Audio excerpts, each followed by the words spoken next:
Ini yang lebih parah, Pak. Di hadapan Ubaidillah bin Ziyad, di situ ada beberapa jamaah pendukung Imam Husain saat itu. Itu kepalanya Imam Husain, lidahnya ditusuk-tusuk, disayat-sayat lidahnya.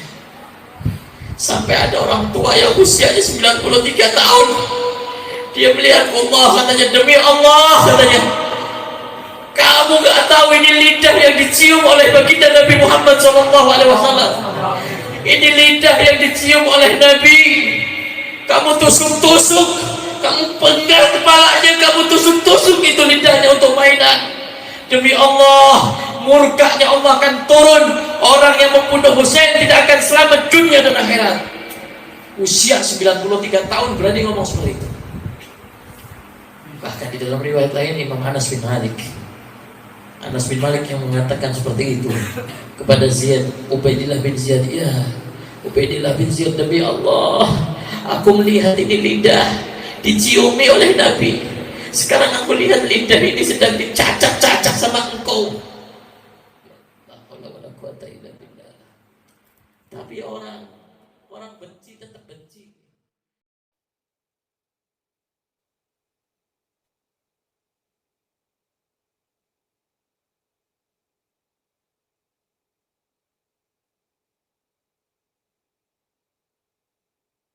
Wabarakatuh. Waalaikumsalam warahmatullahi wabarakatuh. Alhamdulillah, wassalatu wassalamu ala Rasulillah Sayyidina Muhammad ibn Abdullah al-qa'im bihuquqillah, ma dhaqat illa wa farajallah, wa ala alihi wa sahbihi wa man walah, wala haula wala quwwata illa billah, amma ba'd. Alhamdulillah, pada malam hari ini kita akan membacakan Qissatul Waqi'ah, Syahidul Karbala, Al-Imam Al-Karim Ibn Al-Karim, Sayyidus Syuhada, Al-Husain bin Ali bin Abi Thalib, wa huwa zawj Fatimah Az-Zahra binta Rasulullah sallallahu alaihi wasallam. Kenapa kita harus tahu sejarah yang terjadi pada cucu mulia dari seseorang yang mulia, baginda Nabi Muhammad sallallahu alaihi wa alihi wa sahbihi wasallam, di mana kejadian ini banyak ditakut-takuti, banyak pembodohan, banyak rencana menghilangkan sejarah, banyak keniatan mengkerdilkan Ahlul Bait, banyak tujuan untuk menghilangkan keberanian daripada Ahlul Bait, yaitu Al-Imam Al-Husain bin Ali bin Abi Thalib karamallahu wajhah. Kenapa kita katakan sebuah pembodohan? Karena banyak, khususnya kita sebagai umat Nabi Muhammad SAW, untuk menceritakan kisah Imam Husain itu ketakutan, kekhawatiran, sehingga sejarah yang menceritakan kisah daripada Imam Husain ditutup. Padahal kita sebagai ahli sunnah wal jamaah, orang yang harusnya lebih utama mencintai daripada Imam Husain bin Ali bin Abi Thalib karamallahu wajhah. Tapi itulah ulah-ulah daripada orang-orang Yahudi, orang-orang pembawa fitnah sehingga mereka berhasil menjauhkan kita daripada Imam Husain bin Ali bin Abi Thalib karamallahu wajhah. Karena mencintai daripada Ahlul Bait Nabi sallallahu alaihi wasallam itu adalah suatu kewajiban yang ditentukan oleh Allah Subhanahu wa taala. Adapun kisah bagaimana Al-Imam Husain bin Ali bin Abi Thalib karamallahu wajhah yang mana dikenal Syahidul Karbala, orang yang meninggal dalam keadaan syahid di tempat yang dikenal dengan Karbala. Ada apa sebenarnya? Kenapa terjadi pembunuhan dari Imam Husain? Punya motif apa si pembunuh? Punya tujuan apa si pembunuh? Dan punya tujuan apa Al-Imam Husain bin Ali bin Abi Thalib pergi ke negeri Kufah dan tepatnya ke tempat yang dinamakan Karbala?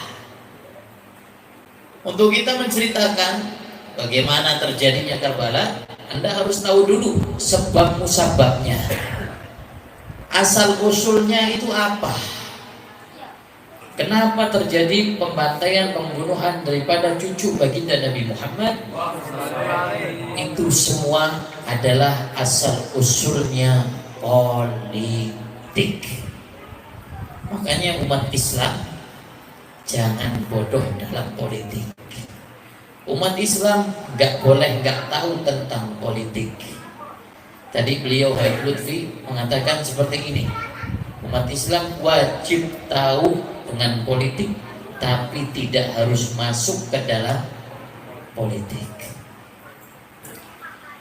Adapun rentetan cerita bagaimana Imam Husain sampai ke kota atau tempat yang dinamakan Karbala, itu berawal daripada kekhilafahan atau kekhalifahan. Khilafah di zaman baginda Nabi Muhammad sallallahu alaihi wasallam, yang mana Rasul sallallahu alaihi wasallam mengatakan al-khilafah min ba'di 30 sanah wa ba'da dzalika sayakuna mulkul adud. Kata Nabi Muhammad sallallahu alaihi wasallam, Nabi ini yang ngomong, khilafah itu terjadi dalam rentetan waktu 30 tahun.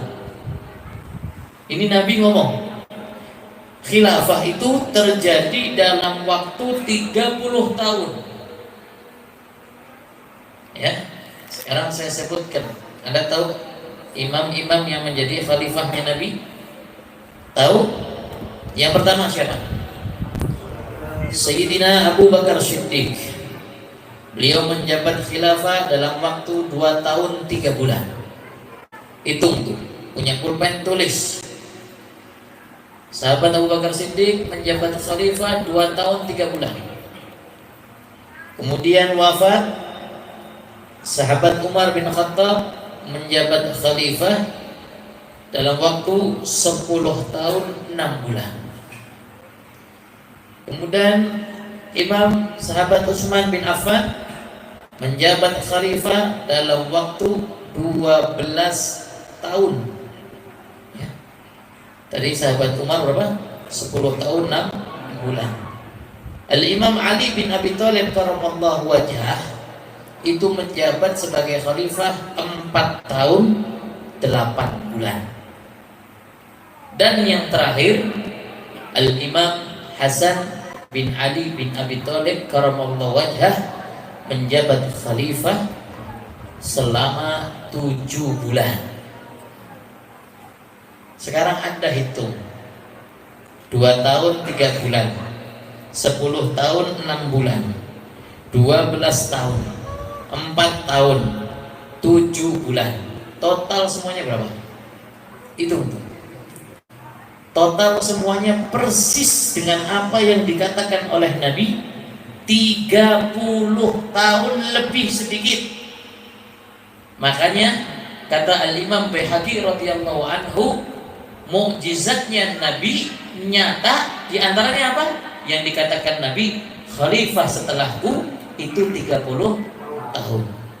Sehingga dijumlah semuanya itu total 30 tahun. Yang menjadi masalah adanya meninggalnya Imam Husain itu berawal daripada kekhalifahan Al-Imam Hasan bin Abi Thalib, kakak daripada Imam Husain. Yang mana kakak daripada Imam Husain itu menjabat sebagai khalifah 7 bulan. Menjabat khalifah 7 bulan, ulama orang-orang menafikan itu. Sehingga di kita sendiri tahunya khalifah itu cuma 4. Padahal Imam Hasan bin Ali bin Abi Thalib menjabat khalifah. Kenapa Imam Hasan nggak dimasukkan? Alasan mereka karena Imam Hasan menjabat khalifah kurang dari setahun. Jadi waktunya terlalu dikit, pendek. Jadi nggak usah ditulis lah. Ya nggak bisa. Imam Hasan bin Ali bin Abi Thalib menjabat khalifah, waktunya betul pendek, tapi melakukan sesuatu yang besar. Yang mana kata Nabi Muhammad sallallahu alaihi wasallam, "Inna hadza sayyidun la'alla Allah an yusliha bihi baina fi'ataini azimatain." Kata Rasulullah sallallahu alaihi wasallam, "Inna ibni hadza," bahwa anakku ini, Rasulullah itu kalau ngomong Hasan Husain anak. Beberapa hadis mengatakan Rasulullah kalau nyebutin Hasan Husain itu anak. Jadi anakku ini itu Hasan Sayyidun itu nantinya akan mendamaikan 2 keributan peperangan yang besar antara muslim sama muslim. Yang mana yang satu membela Imam Ali bin Abi Thalib karramallahu wajhah, yang satu membela Muawiyah. Dari sini mulainya terjadi konflik. Paham? Makanya saya ceritakan dari awal dulu tuh biar kita ngerti kenapa kok Imam Husain sampai terbunuh dan banyak fitnah-fitnah yang diberikan kepada Imam Husain, naudzubillah min dzalik. Biar kita melek. Saya nggak bahas adanya perbedaan pendapat. Ini yang saya bahas ini adalah ahli sunnah wal jamaah. Adapun perbedaan pendapat silahkan. Yang saya ceritakan adalah pendapat daripada ahli sunnah wal jamaah. Baik. Disebutkan di dalam kitab Bidayah wa Nihayah, ya. Setelah Al-Imam Hasan bin Ali bin Abi Thalib karramallahu wajhah menjabat sebagai khalifah, itu Muawiyah protes, nggak suka, menuntut Imam Hasan untuk menanggalkan khalifahnya, untuk melepaskan khalifahnya.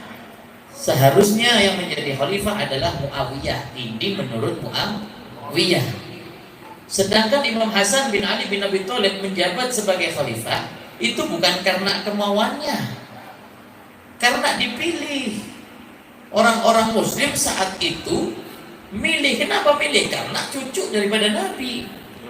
Dan Imam Hasan ini orang yang pandai, pinter, cerdas, sehingga dilihat pantas untuk menjadi khalifah.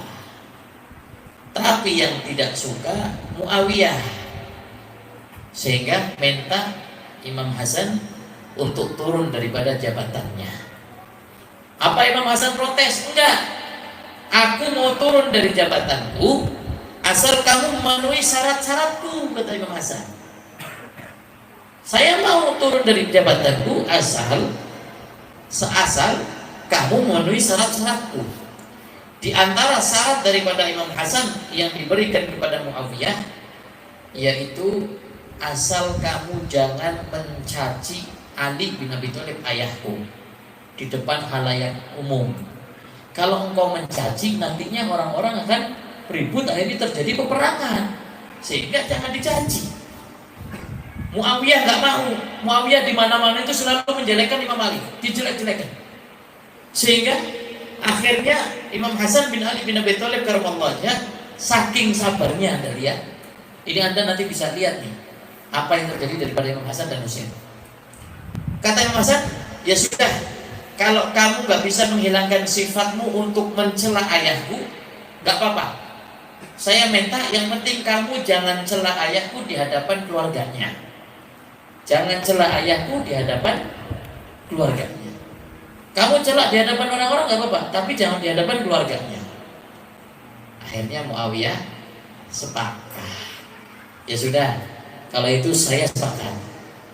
Kalau untuk nggak mencela Imam Ali saya nggak mau, tapi kalau nggak mencela di hadapan keluarganya saya sepakat. Nah, dari situlah akhirnya Imam Hasan bin Ali bin Abi Thalib lebih memilih mundur daripada ribut. Lihat nih, lebih baik memilih mundur daripada ribut. Di Indonesia ada nggak yang milih lebih baik mundur daripada ribut? Ada. Siapa itu? Gus Dur. Mundur, ribut itu pertumpahan. Nah, dari mana Gus Dur? Ya lihat dari sejarah. Ini Imam Hasan bin Ali bin Abi Thalib mencontohkan jabatan nggak ada artinya. Saya lebih baik mundur daripada nantinya ada pertumpahan darah antara pendukung Imam Ali dan pendukung Muawiyah. Tapi ketika Imam Hasan mau mundur, yang protes siapa? Imam Husain bin Ali bin Abi Thalib. Kata Imam Husain, jangan mundur. Kamu nggak tahu kalau Muawiyah ini begini disebutkan. Muawiyah ini pemberontak. Muawiyah ini nggak suka dengan keluarga Nabi dan sebagainya. Apa kata Imam Hasan bin Ali bin Abi Thalib? Ya Husain, aku lebih tahu daripada engkau. Ya, aku lebih tahu daripada engkau. Anda nanti akan menilai berarti Imam Hasan nggak mau diingetin. Bukan. Imam Hasan lebih menjaga maslahat. Imam Husain kenapa memberontak? Kenapa Imam Husain menolak? Maaf, bukan memberontak, menolak. Kenapa menolak? Gak mau Muawiyah jadi khalifah karena tahu sifatnya Muawiyah. Karena Muawiyah gak mau berhenti mencela ayahnya. Dan Imam Husain menganggap bahwa kekhalifahan daripada Imam Hasan bin Ali bin Abi Thalib itu khalifah yang sah, bukan mencalonkan diri tapi dipilih oleh orang-orang Muslim pada saat itu. Itu Imam Husain memperkuat, menolak karena apa? Karena nggak mau dipimpin sama Muawiyah, karena tahu siapa Muawiyah, dan Imam Husain tahu Muawiyah itu adalah pemberontak. Alasan Imam Husain mengatakan Muawiyah pemberontak itu apa? Karena Nabi Muhammad SAW punya sahabat namanya Ammar. Nabi pernah mengucapkan hadis seperti ini. Ya Ammar, ngomong sama Ammar, ya Ammar, sataktulaka fi adil. Ya Ammar, nanti kamu akan dibunuh oleh pemberontak. Ya Ammar, kamu nanti akan dibunuh oleh pemberontak. Hadis Nabi itu ngomong sama Ammar begitu. Ternyata Ammar ini adalah pengikut daripada Imam Ali bin Abi Thalib radhiyallahu anhu. Singkat cerita, ketika ketemu dengan Muawiyah, dibunuh si Ammar sampai wafat. Ketika Ammar wafat, sahabat yang mendengarkan hadisnya Nabi akhirnya melek. Kata sahabat, ya Muawiyah, berarti engkau adalah pemberontak. Karena Nabi pernah ngomong yang membunuh Ammar adalah pemberontak. Kata sahabat nih ngomong sama Muawiyah. Apa kata Muawiyah? Jawabannya, yang membunuh Ammar bukan saya. Yang membunuh Ammar adalah Ali bin Abi Thalib. Jadi Ali yang pemberontak. Sahabat ngomong, lo kok bisa? Karena Ali yang nyuruh Ammar menemui saya. Kalau Ali nggak nyuruh Ammar, saya nggak bunuh. Jadi yang membunuh Ammar adalah Ali. Jadi Ali yang memberontak. Akhirnya sahabat ini lapor kepada Imam Ali. Wahai Imam Ali, kata Muawiyah, hadis Nabi yang mengatakan Ammar itu akan dibunuh oleh pemberontak, pemberontaknya adalah engkau, kata sahabat ngomong ke Imam Ali. Kenapa Imam Ali? Karena katanya Muawiyah, yang membunuh Ammar adalah yang menyuruh Ammar. Yang menyuruh Ammar siapa? Imam Ali. Lihat jawaban Imam Ali cerdas. Oh, kalau begitu katakan kepada Muawiyah, berarti yang membunuh Hamzah bin Abdul Muttalib itu adalah Rasulullah. Berarti yang membunuh orang-orang yang mati di dalam peperangan Badar itu adalah Rasulullah. Berarti orang-orang yang membunuh orang yang wafat di peperangan Uhud, berarti itu Rasulullah. Katakan kepada Muawiyah, jika yang menyuruh adalah pembunuh, maka Rasulullah adalah yang membunuh Hamzah. Diam akhirnya Muawiyah, mengakui kesalahannya. Oleh sebab itu Imam Husain lebih condong dengan hadisnya Nabi bahwa Muawiyah adalah pemberontak. Dari situ mulainya. Paham? Setelah Imam Hasan bin Ali bin Abi Thalib wafat, yang mana ada perjanjian sebenarnya. Perjanjiannya kalau Imam Hasan bin Ali bin Abi Thalib wafat, nanti khalifah dipilih secara syuro. Tahu syuro? Musyawarah. Tapi kenyataannya ketika Imam Hasan wafat, khalifah kembali kepada Muawiyah. Dan ketika khalifah kembali kepada Muawiyah, sebelum Muawiyah wafat, itu dia sudah berpesan wasiat, nanti kalau saya wafat, ini khalifah yang megang putra saya namanya Yazid. Ini khalifah yang megang putra saya namanya Yazid. Wah, Imam Husain dengar, tahu rencana liciknya Muawiyah. Ya, kenapa Yazid yang dipilih? Karena dia bapaknya. Jadi dinasti politik itu dari dulu. Jangan Anda lihat sekarang dinasti politik. Bapaknya presiden, anaknya jadi ini, jadi ini. Enggak, dari dulu sudah ada.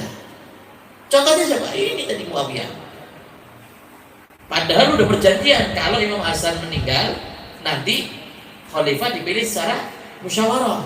Tapi ternyata apa? Yazid yang dipilih. Ketika Yazid yang dipilih, Imam Husain orang yang pertama kali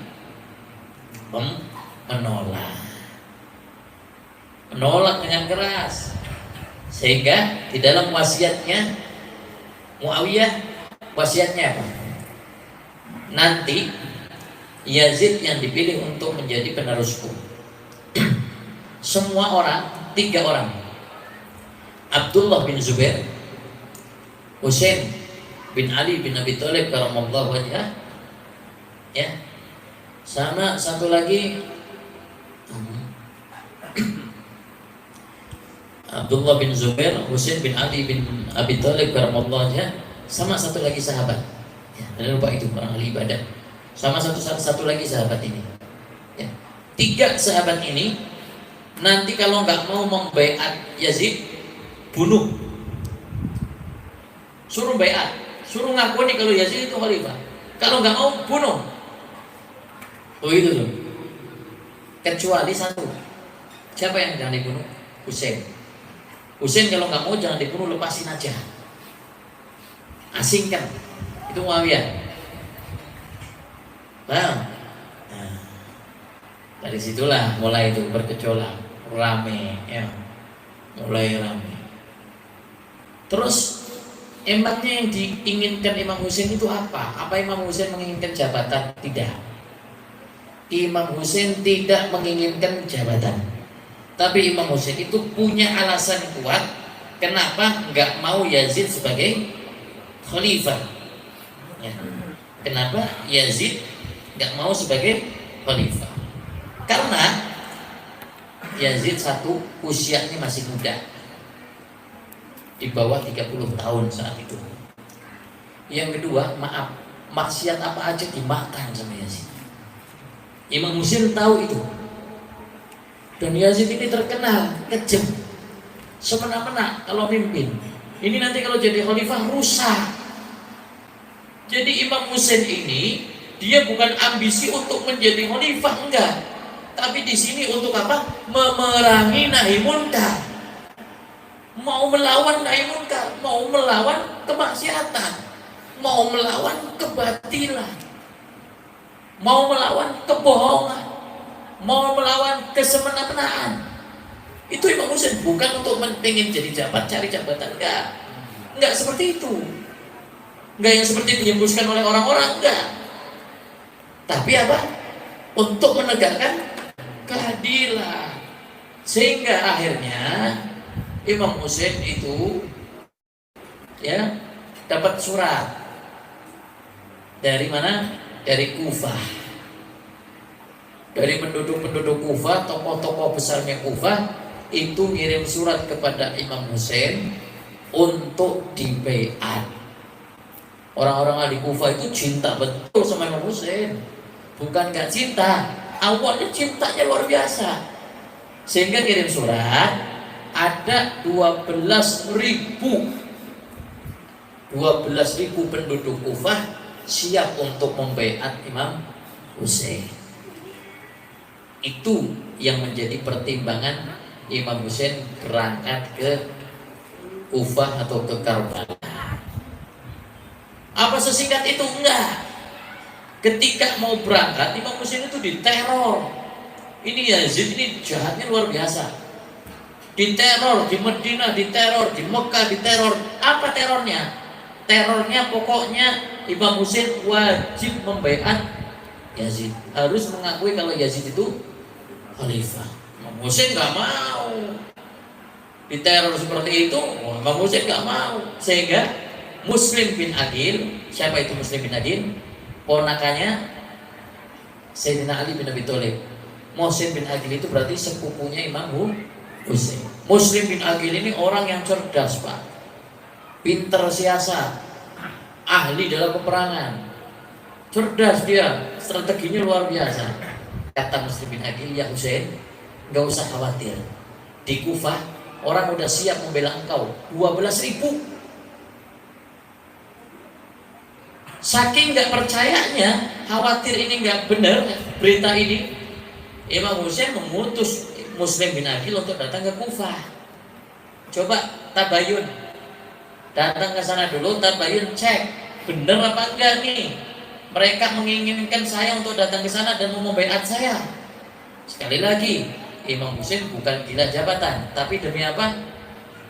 Menyingkirkan kezaliman, menyingkirkan kebohongan, menyingkirkan kesemena-menaan yang dipimpin oleh siapa? Yazid tadi. Akhirnya Muslim bin Aqil berangkat mencari info dan ternyata infonya betul bahwa penduduk Kufah siap untuk membaiat Imam Husain bin Ali bin Abi Thalib karramallahu wajhah. Ya, semangat nggak tuh? Semangat. Tapi para sahabat, terutama Abdullah bin Abbas, ngasih saran, ya Husain, bener nggak dipertimbangkan lagi kamu mau jalan ke sana. Betul nih, kamu berangkat ke sana, udah nah itu Yazid jahat. Antum gak usah ke sana. Nasihatin, jangan tinggalin kota Mekah. Padahal Mekah saat itu bukan kota yang menyeramkan, aman Imam Husain. Ya, tapi apa? Karena tadi Muslim bin Aqil ngomong ada 12.000 orang siap untuk membaiat Imam Husain menjadi khalifah. Akhirnya Imam Husain mempertimbangkan itu. Apakah Imam Husain itu membangkang omongan-omongan sahabat? Enggak. Nasihat-nasihat sahabat semuanya ditampung sama Imam Husain. Apa Imam Husain bodoh? Kenapa berangkat ke sana? Bukan. Karena Imam Husain tahu strategi. Kalau di sana nggak ada orang yang mau membaiat Imam Husain, ngapain ke sana? Adanya Imam Husain ke sana itu karena apa? Karena ada orang yang mau membaiat. Karena ada yang membaiat berarti Imam Husain kuat. Strategi itu harus tahu. Anda mau melawan melawan musuh, Anda harus tahu dulu musuh Anda bagaimana. Anda punya peluru enggak? Anda punya jamaah enggak? Paham ya? Nah, Imam Husain itu dibisikin ada 12.000 orang siap bantu Imam Husain. Akhirnya apa? Imam Husain istikharah. Imam Husain istikharah.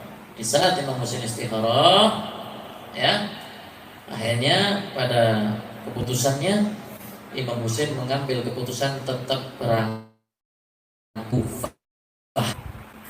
Berangkat kemana? Ke Kufah. Ya. Berapa pasukan yang dibawa sama Imam Husain? Banyak saat itu. Pasukannya banyak, ada 40.000 lebih. Ya, ikut Imam Husain banyak. Awalnya tuh banyak. Oke. Banyak kisah tuh. Imam Husain digangguin sama gubernur Mekah. Siapa namanya gubernur Mekah? Walid bin Utbah. Walid bin Utbah. Sama gubernur Madinah. Siapa gubernur Madinah?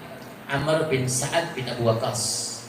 Amr bin Sa'ad bin Abu Waqqas. Dua gubernur ini atas tekanan Yazid untuk membuat nggak nyaman Husain biar cepat membaiat Yazid. Dibuat nggak nyaman, diteror. Wah, kejamnya luar biasa. Akhirnya apa? Imam Husain bismillah mau berangkat ke Kufah. Ya. Imam Husain berangkat ke Kufah itu tanggal 8 Dzulhijjah dari kota Mekah. Tahun 61 Hijriah. Tahun 61 Hijriah. Ya, tanggal berapa? 8 Dzulhijjah. Berangkatnya tuh 8 Dzulhijjah. Tayyib. Keadaan Muslim bin Aqil yang punya tentara berapa tadi? Orang Kufah ada berapa? 12.000 yang siap mendukung siapa? Imam Husain bin Ali bin Abi Thalib siap tuh mendukung Imam Husain, siap. Apa katanya? Ternyata Yazid dengar di Kufah ada Muslim bin Aqil. Yazid mulai nggak tenang. Wah, ini Muslim bin Aqil ini berarti mempunyai siasat untuk membaiat Imam Husain. Sehingga apa? Yazid mengganti gubernur Kufah. Gubernur Kufah diganti. Tadinya gubernur Kufah itu orangnya masyarakat, bermasyarakat baik, ya, belusukan, ya, masuk gorong-gorong dan sebagainya. Tadinya baik. Udah. Akhirnya apa? Diganti sama Yazid. Wah, ini kalau gubernur model kayak gini bahaya ini. Ini kita akan kedatangan Husain. Gimana caranya gubernur diganti? Akhirnya diganti siapa? Diganti dengan Ubaidillah ibnu Ziyad. Ini orang yang sangat kejam, ganas, beringas, semua komplit, kejamnya luar biasa. Faham itu? Ketika dipimpin oleh gubernur siapa tadi? Ubaidillah bin Ziyad. Akhirnya Ubaidillah mencari strategi untuk melemahkan pendukung Imam Husain yang kuat pada saat itu di Kufah. Pendukungnya gimana caranya biar lemah? Gimana caranya biar lepas? Biar nggak percaya dengan Imam Husain. Sehingga apa? Saking politiknya mereka itu, Ubaidillah bin Ziyad, saking politiknya, dia membawa anak-anak, membawa istri yang mana suaminya ikut dalam pembaiatan Imam Husain. Akhirnya bapaknya, suaminya itu suruh pada balik sama istrinya. Udah, kamu jangan ikut Husain, udah gak usah ikut-ikutan kayak gitu. 12.000 loh ini. Turun jadi 40.000, turun lagi, sampai berapa sisa? Tinggal satu orang yang siap membaiat Husain. Siapa itu? Muslim bin Aqil. Jadi penghuni Kufah pada saat itu dia lebih menjadi mundur karena akal-akalan siapa? Gubernur yang jahat itu Ubaidillah bin Ziyad. Gimana caranya melemahkan dukungannya Imam Husain yang dukungannya luar biasa itu? Tapi dilemahkan dengan cara apa? Dengan cara anak-anaknya dipanggil, istrinya dipanggil agar bapaknya ditarik, nggak ikutan. Sehingga sisa satu orang, Muslim bin Aqil. Ya, Muslim bin Aqil. Nah, Muslim bin Aqil itu punya teman namanya Hani bin Urwah. Hani bin Urwah. Hani bin Urwah itu sudah dibunuh sama Ubaidillah bin Ziyad karena dia mendukung Husain. Dan Muslim bin Aqil tahu siapa yang membunuh itu Hani bin Urwah, Ubaidillah bin Ziyad. Berani-beraninya kamu bunuh, dibunuh semua. Tinggal siapa? Muslim bin Aqil. Ketika tinggal Muslim bin Aqil mau dibunuh, yang mau bunuh namanya Muhammad Asad. Muhammad As'ad. Muhammad As'ad. Namanya baik. Namanya baik. Membunuh Muslim bin Aqil. Ketika mau dibunuh, Muslim bin Aqil meneteskan air mata. Nangis. Nangis. Sehingga Muhammad As'ad itu ngomong, apa kamu pejuang menghadapi kematian kau nangis? Pejuang apa kamu? Cemen kamu. Apa kata Muslim bin Aqil? Wallah, aku menangis bukan karena aku mau mati, bukan. Bukan itu yang aku sedihkan, bukan. Yang membuat aku menangis, aku sudah terlanjur mengirim surat kepada Husain bahwa di sini ada pendukungnya banyak. Aku disuruh tabayun, aku sudah tabayun. Aku sudah mengirimkan surat. Husain mau ke sini. Husain mau datang ke sini. Bagaimana malunya nanti di sini sudah gak ada orang yang mau membaiatnya. Itu yang membuat siapa? Muslim bin Aqil menangis. Jadi akhirnya Muslim bin Aqil minta izin sama Muhammad As'ad. Izinkan aku untuk membuat surat. Yang mana isi suratnya? Ya Husain, jangan kau datang ke Kufah karena pendukungmu sudah mulai membelot. Mulai membelot.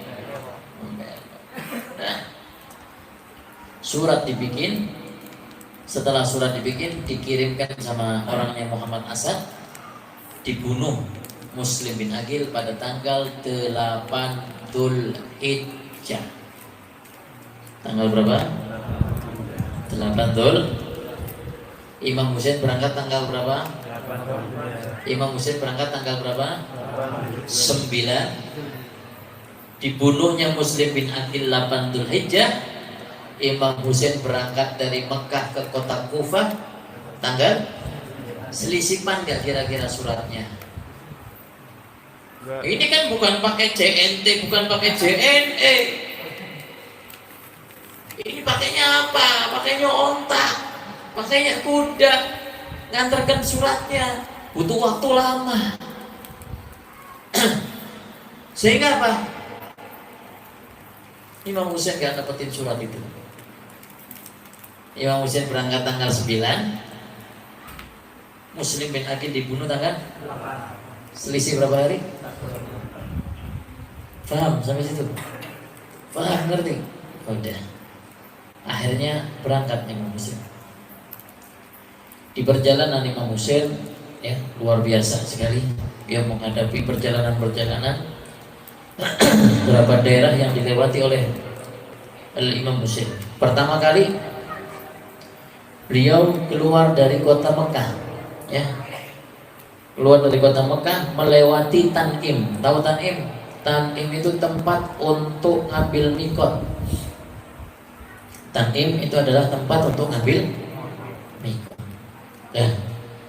Sampai ke kota Tan'im, ke tempat Tan'im, ya. Kemudian melanjutkan perjalanan lagi sampai di tempat namanya As-Sofah. Dari Tan'im perjalanan lagi namanya tempat apa? As-Sofah.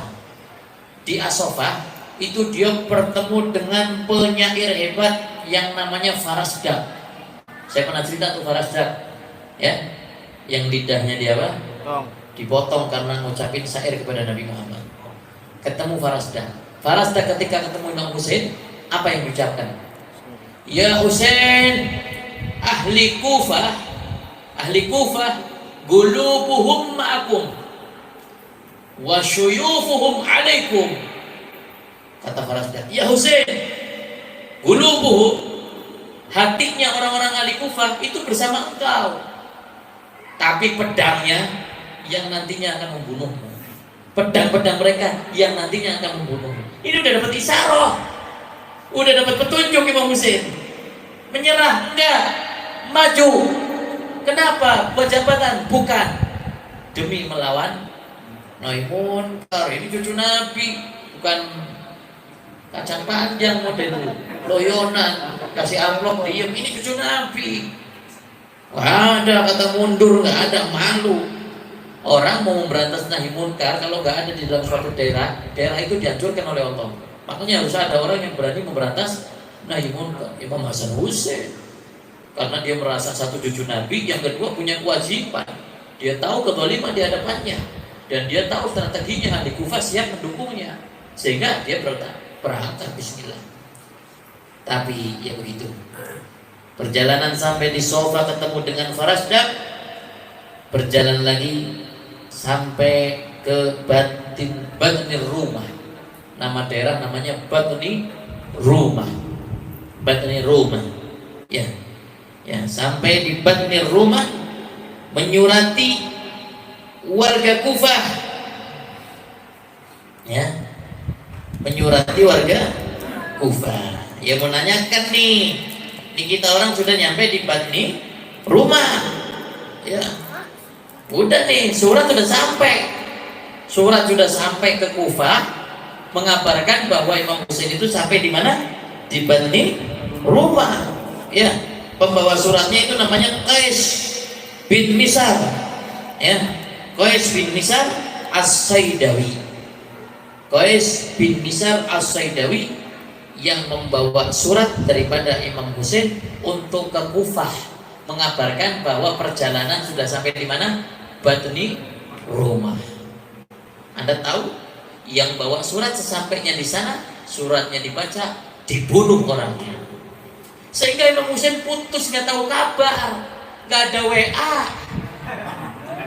nggak ada surat, surat nggak ada yang nyampe, nggak ada WA, nggak ada kabar, nggak ada telepon, nggak ada yang ngasih tahu. Kirim orang untuk ngabarin ini Imam Husain udah sampai di Batni Rumah, kok Muslim bin Aqil gak jawab? Pada aneh nih, kenapa ini? Kok gak ada yang jawab? Itu orang udah sampai perjalanan sampai Batni Rumah, kok gak ada yang jawab? Kenapa? Faham? Akhirnya berjalanlah itu. Setelah sampai di Zarud, di daerah namanya apa? Zarud, dia dapat kabar bahwa Muslim bin Aqil dan Hani bin Urwah dibunuh. Dapat kabarnya dari mana? Karena di Zarud itu jasadnya Muslim bin Aqil sama Hani bin Urwah dipajang, Pak. Digantung, dipajang di pasar, sehingga orang-orang tahu siapa itu yang dibunuh, Muslim bin Aqil dan Hani bin Urwah. Sehingga orang-orang yang di pasar itu melihat Muslim bin Aqil wafat, ketika ketemu Sayyidina Husain di mana? Di Zarud, mengabarkan kepada Imam Husain bahwa Muslim bin Aqil wafat. Coba bayangkan. Ketika dapat kabar wafatnya Muslim bin Aqil, apa Imam Husain mundur? Apa Imam Husain lemah?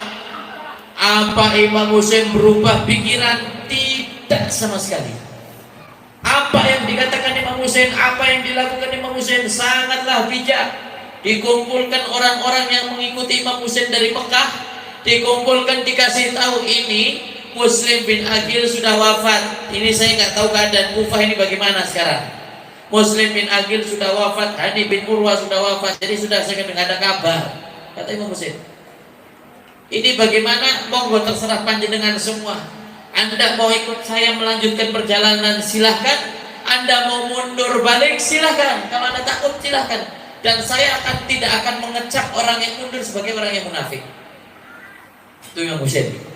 Silahkan, kalau Anda nggak mau ikut sama saya, mau pulang karena keadaan nggak tahu ini, mau pulang-pulang silahkan. Banyak orang-orang yang pulang, ya, sampai akhirnya sisa hanya 72 orang. Yang dibawa sama Imam Husain bin Ali bin Abi Thalib radhiyallahu anhu. Lanjut. 72 orang Imam Husain.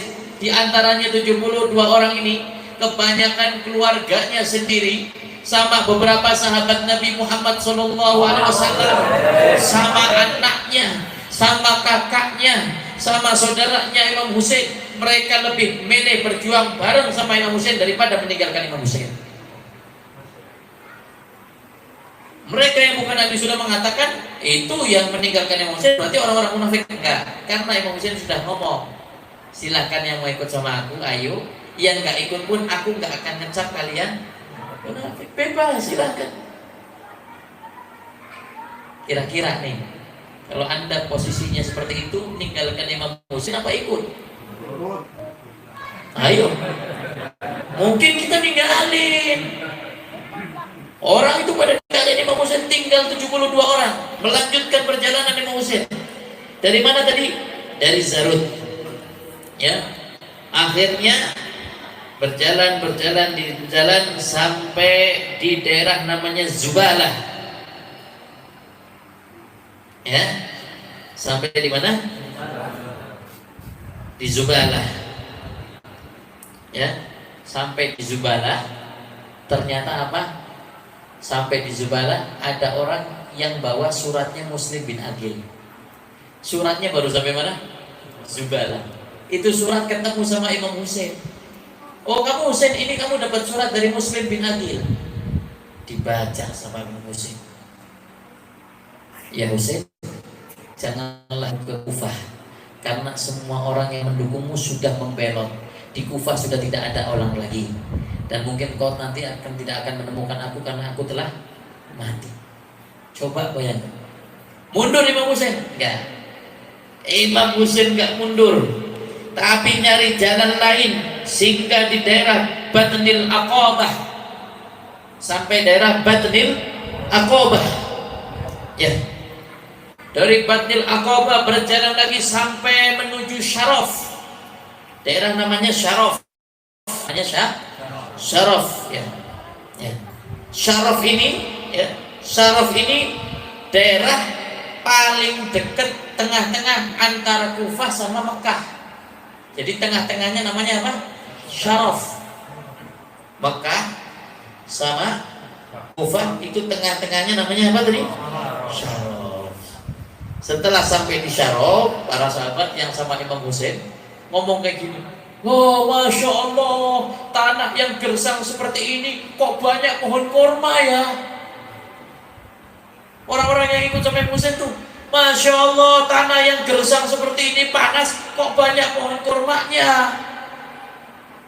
Setelah dilihat kata Imam Husain, itu bukan pohon kurma, itu adalah tentara. Tentaranya siapa? Ubaidillah bin Ziyad.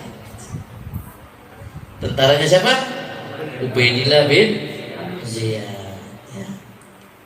Sampai di situ, akhirnya datang seseorang namanya Umar bin Sa'ad bin Abi Waqqas melakukan negosiasi kepada Imam Husain. Yang mana isi negosiasinya?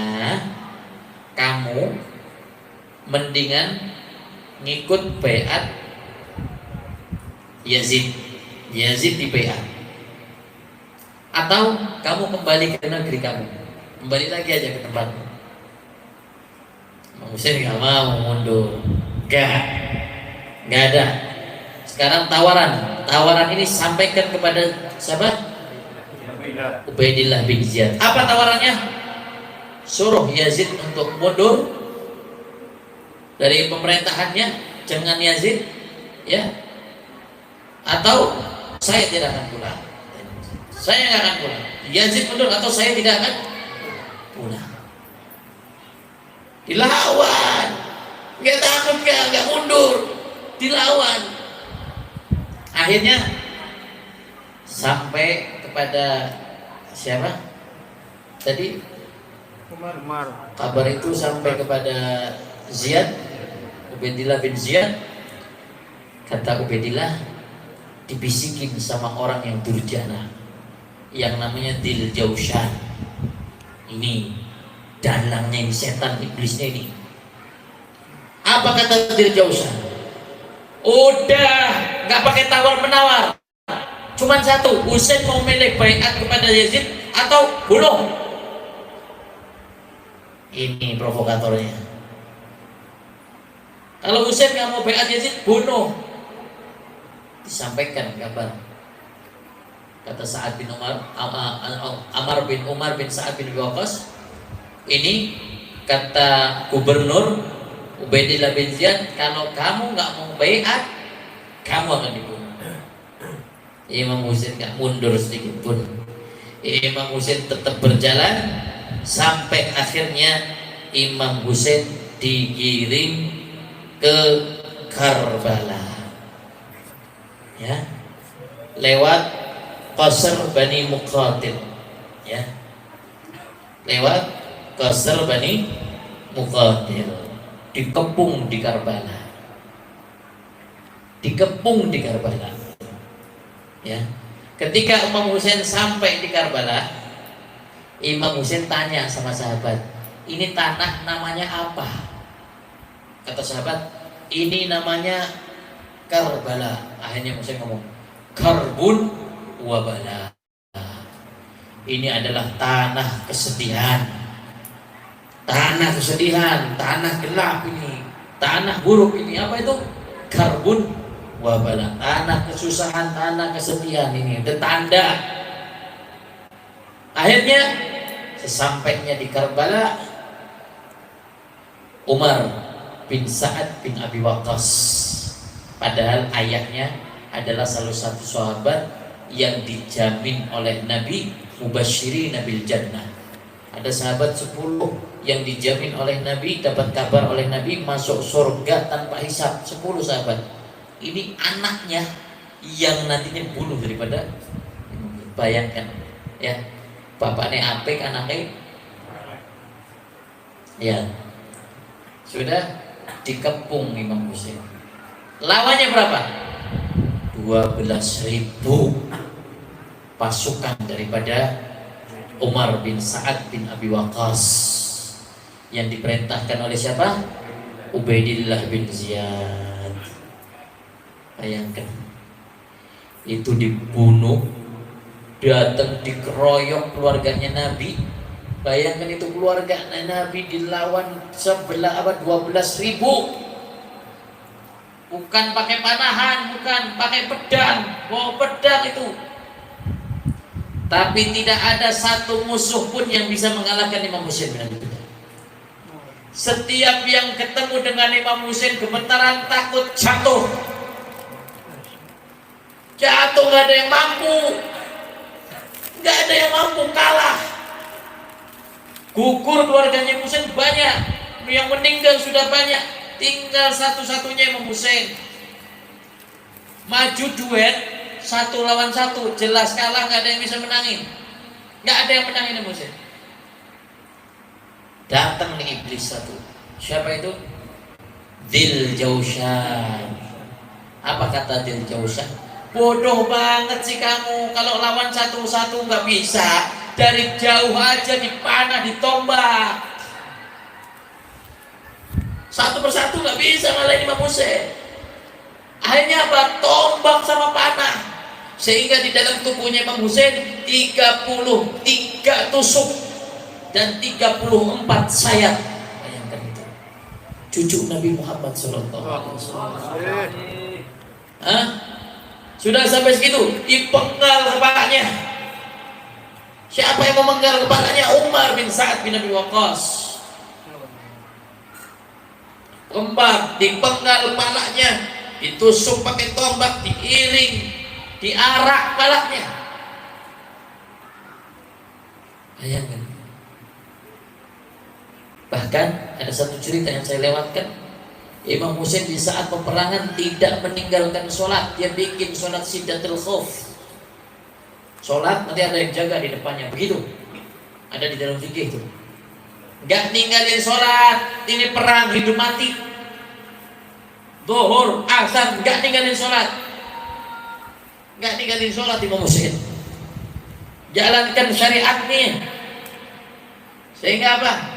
Akhirnya dibunuh, dipenggal Imam Husain, dipenggal kepalanya, diambil kepalanya, ditusuk, diarak.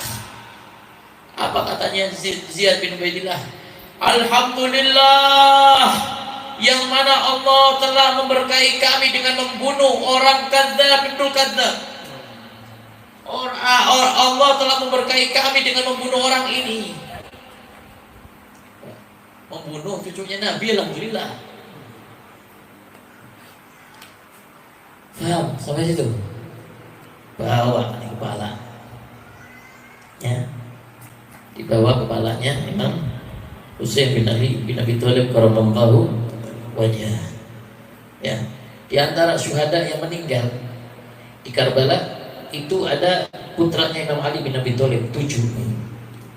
Ya, Husain, Muhammad, Abu Bakar, Umar, Utsman, Ja'far, Abbas. Husain, Muhammad, Abu Bakar, Umar, Utsman, Ja'far, Abbas. 7. Putranya Imam Hasan juga meninggal.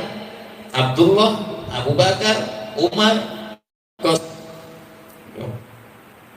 banyak itu. Ya, Abdullah, Abu Bakar, Umar, Qasim. Terus putranya Imam Husain. Ya, putranya Imam Husain. Siapa putranya? Ali Akbar, Abdullah, Abu Bakar, Umar, Ali Asghar. Ali Akbar, Abu Bakar, Umar, Ali Asghar. Terus 3 putranya, putra dan cucu Sayyidina Aqil bin Abi Thalib, Ja'far, Abdullah, Abdurrahman, Abdullah, Muhammad. Ya. Dan 3 putra daripada Abdullah bin Ja'far bin Abi Thalib, Aun dan Muhammad. Intinya itu keluarga-keluarga Nabi yang dibunuh di peperangan tersebut. Ya. Oke, dan tahu itu pembantai daripada Imam Husain bin Ali bin Abi Thalib karramallahu wajhah. Ya, di antaranya yaitu yang memanah Imam Husain namanya Hakim bin Tufal. Hakim bin Tufal. Terus yang menebas kepalanya Imam Husain Sinan bin Anas.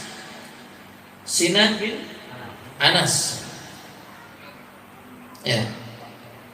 Terus yang menebas dan memenggal, ya. Jadi memenggal itu potong lehernya tapi belum putus. Kalau tebas selesai sudah. Itu Syamr Dzil Jaushan. Jadi yang nebas itu Dzil Jaushan. Ya. Terus yang membawa di arah kepalanya Husain namanya Khuli bin Yazid al-Asbahi. Ya, bukan anaknya Yazid, ini beda lagi. Khuli ini panglima perang, ya. Tapi di bawahnya Umar bin Sa'ad bin Abi Waqqas. Ya. Ini kisah menariknya. Di antaranya ketika bawa kepalanya Imam Husain, itu mau diserahkan ke rumahnya Ubaidillah bin Ziyad. Saat itu rumahnya udah ditutup, sehingga bingung nih kepala, akhirnya dibawa ke rumahnya, dibawa balik. Setelah bawa balik, ketemu sama istrinya, tanya, itu apa? Ditutupin pakai kain. Itu apa yang kamu bawa? Dengan bangganya itu si Khuli, aku telah membunuh Husain bin Ali bin Abi Thalib, cucunya Rasulullah. Kata istrinya, Pak, wehak, demi Allah, mulai malam hari ini aku nggak pingin menjadi istrimu lagi. Celaka orang yang membunuh Husain bin Ali bin Abi Thalib. Istrinya akhirnya meninggalkan dia, nggak mau kena bala, nggak mau kena musibah. Ya, istrinya masih baik tuh, ninggalin akhirnya. Dah, kepalanya dibawa baik besok harinya ke hadapan siapa? Ubaidillah bin Ziyad. Ini yang lebih parah, Pak. Di hadapan Ubaidillah bin Ziyad, di situ ada beberapa jamaah pendukung Imam Husain saat itu. Itu kepalanya Imam Husain, lidahnya ditusuk-tusuk, disayat-sayat lidahnya. Sampai ada orang tua yang usianya 93 tahun. Dia melihat Allah, katanya, demi Allah, katanya, Kamu gak tahu ini lidah yang dicium oleh baginda Nabi Muhammad SAW. Ini lidah yang dicium oleh Nabi. Kamu tusuk-tusuk, kamu penggal kepalanya, kamu tusuk-tusuk, itu lidahnya untuk mainan. Demi Allah, murkanya Allah akan turun. Orang yang membunuh Husain tidak akan selamat dunia dan akhirat. Usia 93 tahun berani ngomong seperti itu. Bahkan di dalam riwayat lain Imam Anas bin Malik yang mengatakan seperti itu kepada Ziyad, Ubaidillah bin Ziyad, ya Ubaidillah bin Ziyad, demi Allah, aku melihat ini lidah diciumi oleh Nabi. Sekarang aku lihat lidah ini sedang dicacak-cacak sama engkau. Tapi orang benci tetap benci. Sambil bangga aku bilang, alhamdulillah, aku telah membunuh cucunya Nabi Muhammad SAW. Singkat cerita, banyak sekali kisah-kisahnya, waktunya sudah gak cukup. Di dalam peperangan yang terjadi di Karbala, ada seorang wanita yang selamat, namanya Zainab, saudara daripada Imam Husain, anak daripada Imam Ali bin Abi Thalib karamallahu wajhah. Zainab membawa anak kecil yang namanya Ali Zainal Abidin. Zainab berhadap-hadapan dengan siapa tadi? Ubaidillah bin Ziyad. Saling debat, mengeluarkan hujjah. Ubaidillah bin Ziyad dengan bangganya, aku telah membunuh anaknya ini, cucunya ini. Diam, Zainab gak balas apapun, gak ngucapin satu kata apapun. Tapi ketika Ubaidillah bin Ziyad mengatakan, demi Allah, aku bahagia telah membunuh seorang kadzab, ibnu kadzab. Demi Allah, aku bahagia telah membunuh seorang pendusta daripada anaknya pendusta. Imam Husain dikatakan pendusta, ayahnya Imam Ali dikatakan pendusta. Masya Allah, seorang perempuan di hadapan ribuan orang, ketika ayah dan saudaranya dikatakan sebagai pendusta, demi Allah, katanya Zainab, aku tidak pernah takut dengan kematian. La aisha ba'da matal Husain. Tidak ada kehidupan setelah meninggalnya Imam Husain bin Ali bin Abi Thalib karamallahu wajhah. Akhirnya Zainab adu argumen sehingga kalahlah Ubaidillah bin Ziyad, dan Zainab dilepaskan begitu saja dengan putranya namanya Ali Zainal Abidin, putranya Imam Husain. Lihat Pak, sampai situ Pak, sampai situ Imam Ali Zainal Abidin. Sehingga ketika Imam Ali Zainal Abidin sudah beranjak dewasa, beliau menekuni ibadah, beliau zuhud, beliau meninggalkan dunia politik, gak mau, sudah cukup. Sehingga Imam Ali Zainal Abidin setiap datang 10 Muharram dia sedih, dia nangis. Ada orang ngomong, ya Ali, itu kan kejadian sudah lewat, kamu kok masih sedih saja? Apa kita Imam Ali? Bukankah Yakub menangis sampai matanya buta menunggu Yusuf? Yakub gak lihat Yusuf, tapi dia nangis menunggu Yusuf yang nantinya akan datang.